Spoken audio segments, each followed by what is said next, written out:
हुगली के बैंडेल में रेलवे की जमीन पर बसे लोगों को बेदखल करने के नोटिस के खिलाफ विरोध तेज हो गया है। मंगलवार को बैंडेल स्टेशन के पास आरपीएफ थाना के सामने एक जोरदार प्रदर्शन हुआ।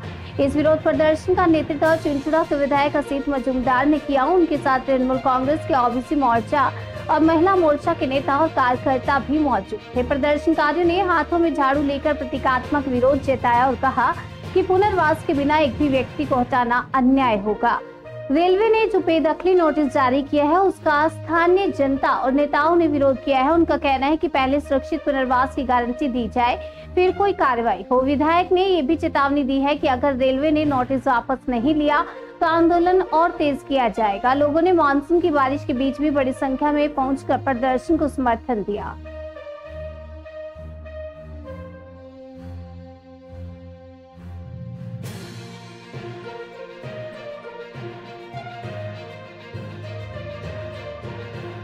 দেখুন, কোনো আলোচনা ছাড়া মাঝে মাঝে রেল উচ্ছেদের নোটিশ দিচ্ছে। 10 তারিখে লাস্ট ডেট দিয়েছে, না হলে 11 তারিখে নাকি বুলডোজার নামাবে। আমাদের হাতে যা আছে তাই নিয়ে আমরা প্রতিবাদ করব।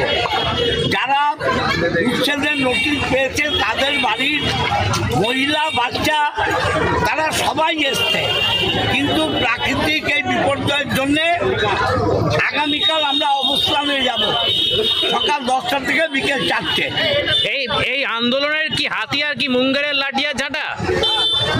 আমরা চাই যে প্রতীকী প্রতিবাদের মধ্য দিয়ে এই লড়াইকে চাঙ্গা রাখতে।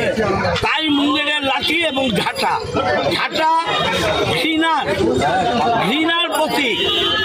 আমরা কেন্দ্রীয় সরকার এবং রেল দপ্তরকে ঘৃণা করছি।